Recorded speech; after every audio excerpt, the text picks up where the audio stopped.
तो आज से कुछ समय पहले, मतलब 1 साल पहले, मैं और मेरे ऑनलाइन दोस्त रोज की तरह किसी फालतू चीज पे आर्ग्यूमेंट कर रहे होते हैं कि क्यों हाथी कूद नहीं सकते और कैसे अगर तुम कंबल से पैर बाहर निकाल के सोते हो तो कोई मॉन्स्टर या चुड़ैल आके तुम्हें कच्चा चबा जाएगी, पर अगर तुम पैर अंदर करके सोते हो तो तुम्हारा कोई कुछ नहीं करेगा।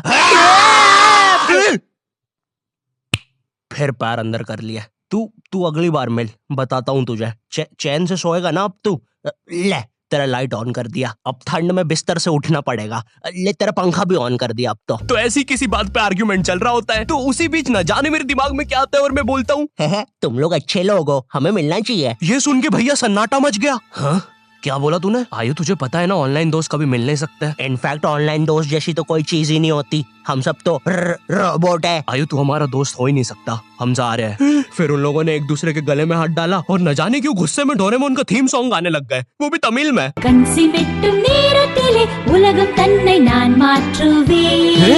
क्या? अब नहीं, ऐसा कुछ नहीं हुआ था। सॉरी गाइस, कुछ महीनों से जिंदगी थोड़ी सही नहीं चल रही है, इसलिए ऐसे जोक्स आ जाते हैं कभी कभार। खैर सरप्राइजिंगली मेरे ऑनलाइन दोस्तों ने मेरी मिलने वाली बात को सीरियसली लिया और इसी तरह हमारी Mumbai to Goa trip plan होती है, जो कि दिसंबर में थी। तो अब फास्ट फॉरवर्ड करते हैं सीधा दिसंबर तक ट्रिप का टाइम। तो अब कुछ रीजन की वजह से मुझे मुंबई प्लेन की जगह ट्रेन से जाना पड़ता है। नहीं, मैं एयरपोर्ट पर फटाका लगाता हुआ नहीं पकड़ाया था, थे कुछ रीजंस, थी कि सच में थे। तो मैं रात में ट्रेन में बैठता हूँ और सुबह में मुंबई पहुंच जाता हूँ। अब जो मुंबई पहली बार आता है ना, वो ना अलग अलग चीजों को देख के चौंकता है, जैसे वड्डी वड्डी बिल्डिंग्स, वड्डे वड्डे सुपरस्टार्स। और इधर मैं जैसे ही मुंबई के स्टेशन पे उतरा, ओ बहन की एलिवेटर स्टेशन पे, वो भी भाई साहब इसको एस्केलेटर बोलते हैं। एलिवेटर मतलब आंखों पे भरोसा ही नहीं हो रहा है। मैंने मम्मी को फोटो खींच के भेजी, मम्मी एलिवेटर, वो भी स्टेशन पे। भाई साहब एस्केलेटर होता है। देखो ये हमारे स्टेशन पे नहीं होते हैं, हमें पूरा ब्रिज पैरों से चढ़ना पड़ता है। और मेरे गांव के ब्रिज पता है बादलों में होते हैं। वो ब्रिज को इतनी ऊपर होने की जरूरत भी नहीं है, उसको किसी इंजीनियर ने भी नहीं बनाया है, ये गाँव के लोगों ने मस्ती मस्ती में उसको इतनी ऊपर तक बना के आ गए। अब वो स्टेशन का ब्रिज ना आउटर स्पेस तक पहुंच चुका है। साला कुली लेके भी जाओगे ना तो थोड़ा ऊपर जाके तुम्हारी कुली को भी कुली करना पड़ जाएगा। भाई साहब कुली करना पड़ेगा। अरे किया तो है तुम्हें। अरे आपको ने मुझे कुली करना पड़ेगा, रुको। कुली।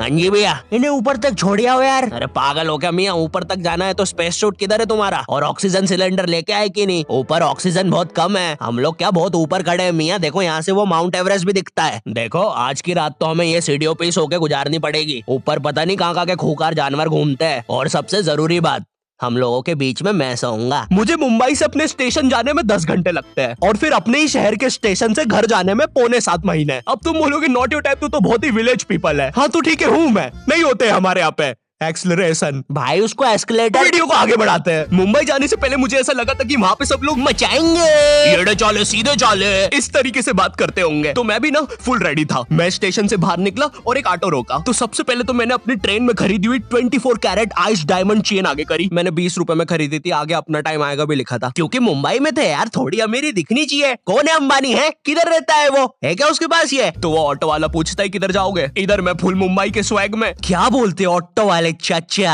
अंधेरी चलोगे क्या? चलो ना, मचाते ना अंधेरी में चल के। अंधेरी में तुम उजाला लेके आओ। ऑटो में क्यों बैठे हो? लैम्बोर्गिनी लाओ। ये अंधेरी में तुम आओ। क्यों चाचा? अरे भाग मादर है, कड़कती धूप में मुजरा दिखा रहे मेरे को।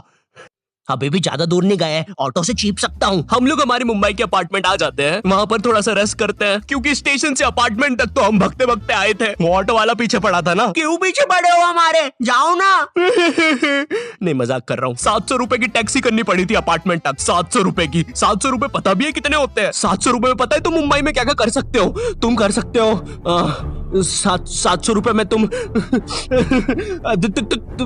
700 रुपए में वापस उसी टैक्सी में बैठ के स्टेशन जा सकते हो। भाई साहब मैंने 750 कर लिया है रेट। कितनी महंगी है मुंबई। तो अब मैं और मेरा दोस्त डेस्क, हम लोग हमारे बाकी 2 दोस्त से पहले आ गए थे। तो अब हमारे पास कुछ करने के लिए नहीं था। तभी मुझे मेरी एक फीमेल फ्रेंड ने मॉल में मिलने बुला लिया। तो हम लोग जाते हैं मिलने, वापस 700 लगा के। ये मुंबई भी ना। तो मेरी दोस्त ने ना मुझे एक मूवी देखने बुलाया था, अवतार। मूवी में ज्यादा कुछ खास था नहीं, कुछ नीले लोग नंगे होके पानी में भाग रहे होते हैं रोबोट मशीन से बच के। ये मूवी मैंने 3D में देखी थी, ज्यादा कुछ चेंज नहीं हुआ। अब बस वो नंगे लोग मेरे साइड से निकल के भाग रहे थे। हम ये जंग जीत के रहेंगे। सर वो सब तो ठीक है, वो आदमी कौन है? अरे वो हमारी मूवी देख रहा है 3D में। उसे तो मजा ही आ जाएगा जब हम सब नंगे होके उसके सामने से भागेंगे। मेरी बात सुनो सब लोग, हम लोग उसके बहुत पास से भागेंगे लेकिन उसे टच नहीं करेंगे। जिमी मैंने तो अपने हाथ भी गीले कर लिए सूसू से। जैसे ही मैं नंगा होके उसके पास से भागूंगा अपने हाथ उस पे लपलपा दूंगा, चीटों से उसे लगेगा मूवी और रियल है। मेरी जिस फ्रेंड ने मुझे मॉल में बुलाया था उस दिन उसका बर्थडे था और मैं इधर बेशरम बेहया खाली हाथ गया था, बिल्कुल उस लेंडू बच्चे की तरह जो बर्थडे पार्टी में खाली हाथ आ जाता है। फ्री का नमकीन और केक दे दो बस उसे। तो ये बच्चा इधर मैं था। चीजें अभी इधर खत्म नहीं हुई हैं। उस बंदी ने फिर मुझे गिफ्ट दे दिया। चीजें अब सीरियस हो गई है। दुनिया का सबसे बड़ा क्राइम इधर, ठीक है इधर है, और फिर आता है किसी के बर्थडे पे उनसे ही गिफ्ट ले लेना इधर। पहले तो मुझे समझ में नहीं आया कि ये बंदी मुझे टॉन्ट मार रही है कि सच में गिफ्ट दे रही है। मुझे उस समय इतनी ज्यादा शर्म की अनुभूति और आभास हो रहा था, मेरा मन कर रहा था उठ के भाग जाऊं वहां से।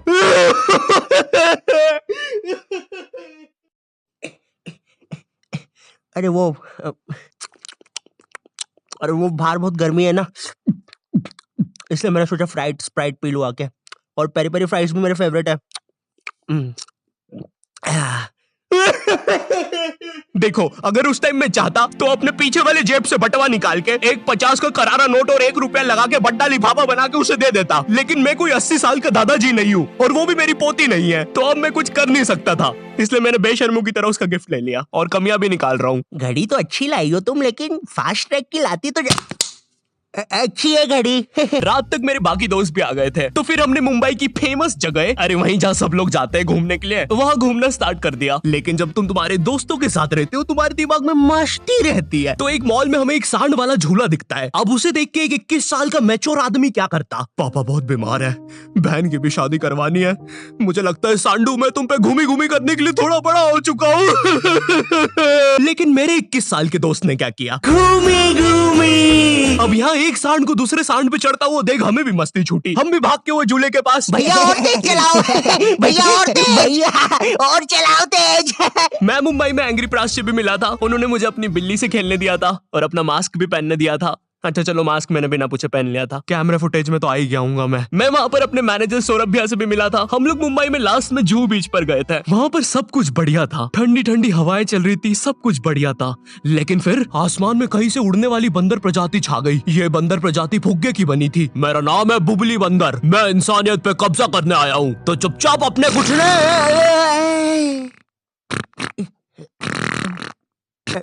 है दोस्त, क्या तुम प्लीज मेरी बूंद में हवा भर सकते हो? मुझे तुम्हारी दुनिया पे कब्जा करना है प्लीज। मुझे कोई दिक्कत नहीं है। कमलेश, कमलेश। हाँ मैंने सुन लिया था पहली बार में ही। कमलेश मैं जानती हूँ हम दोनों ज्यादा क्लोज नहीं है, लेकिन इसका मतलब ये नहीं तुम एक बंदर के साथ संबंध बना लोगे। मैं जा रही हूँ। कमलेश जाने दो उसे, मैं तुम्हें उससे भी ज्यादा चीजें दे सकता हूँ। मुंबई के बाद हम लोग निकलते हैं गोवा के लिए। गोवा काफी चिल जगह थी। मैं वहाँ पर काला भी हो गया था दिन भर बीच पर धूप में भटकने के कारण। सच में वहाँ पर धूप तो बहुत ही ज्यादा थी, मतलब इतनी ज्यादा कि जमीन के अंदर से लोग बाहर आ रहे थे या अंदर जा रहे थे। कोई मुझे बताएगा ये क्या हो रहा है यहाँ पे? गोवा में तुम ऐसे बीच पे राइड्स वगैरह कर सकते हो, जैसे जेट स्की। इसमें ना तुम्हें आगे टंकी पे बिठा लेंगे बच्चे की तरह और पानी का एक चक्कर काट के वापस ले आएंगे। ये चलो ना। अरे हो गया भैया, अरे हम तो किनारे से ही वापस आ गए। इसके बाद आती है कुछ जानलेवा राइड्स, डेंजर राइड, जिसमें तुम्हें बोट से समुद्र के बीचों बीच ले जाएंगे और पतंगा बना के उड़ा देंगे। एक और चीज रहती है, जब तुम समुद्र के बीचों बीच पहुंचते हो ना, तो वो बोट वाला तुमसे पूछता है कि तुम्हें पानी में जाना है क्या। तो अब यहाँ पे जिसको तैरना नहीं आता है वो तो कुछ नहीं बोलेगा, लेकिन उस समय मेरे दिमाग में पता नहीं क्या चल रहा था कि मुझे पूरे गोवा के एक्सपीरियंस लेने हैं। मुझे तैरना नहीं आता है, मैं उतर गया समुद्र में। शुरुआत के 3.25 सेकंड तो कुछ भी नहीं हुआ, फिर पानी मुझे नीचे खींचने लगता है। ये तो कुछ भी नहीं, अब मैं बोट से भी दूर जा रहा हूँ धीरे धीरे। भैया भैया भैया भैया घंटा नहीं सुन रहा मेरी बात, मेरी इधर फटी पड़ी है, मैं कुछ भी चिल्ला रहा हूँ पानी में। भैया बीमारी है मुझे, ले लो ऊपर। भैया मैं माँ बनने वाला हूँ, ऊपर लो। उस समय कोई दूर से शार्क वार्क भी देख रहा होता ना तो उसे भी दया आ जाती। ओए बच्चे को क्यों परेशान कर रहे हो बे? चलो ऊपर लो इसको, खा लूंगा वरना इसे। चलो बेटा ऊपर चढ़ो तो। हाँ चलो चलो। जैसे तैसे वो बोट वाले ने मेरे को ऊपर लिया। अरे भैया क्या बच्चे ऐसे चिल्ला रहे थे? स्विमिंग सिखा रहे थे तुमको? अच्छा समुंदर में, वो भी तेरे को ड्राइविंग सिखाने का बोलता तो तू तो रॉकेट में बिठा देता मेरे को।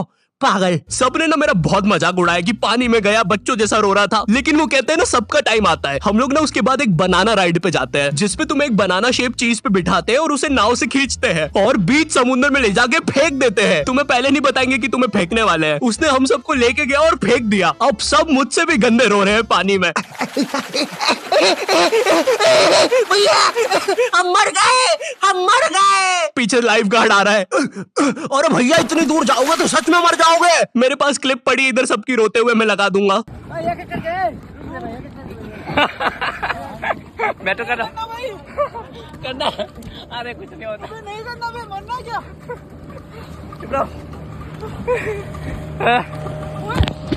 नहीं करना भाई। पर खैर कुछ भी बोलो, ये ट्रिप मेरे लिए one of the best trip थी अपने दोस्तों के साथ। आई होप तुम्हें ये वीडियो पसंद आई होगी, और अगर नहीं भी आती है तो बस इतना सा रुक जाओ, ठीक है, बस इतना सा। मैं एक बहुत ही प्यारी चीज पर काम कर रहा हूँ, ठीक है, बस वो आ ही गई, ये यहीं पे ये बस आ गई। और अगर भूलना एम करते 8 लाख लाइक्स के लिए, ठीक है, मुझे पता है तुम कर सकते हो, ठीक है, अभी करो। एंड चैनल पे नए हो तो सब्सक्राइब कर देना। मैं मिलता हूँ तुमसे नेक्स्ट वीडियो में, जो कि बहुत जल्दी आने वाली है। तब तक के लिए बाय।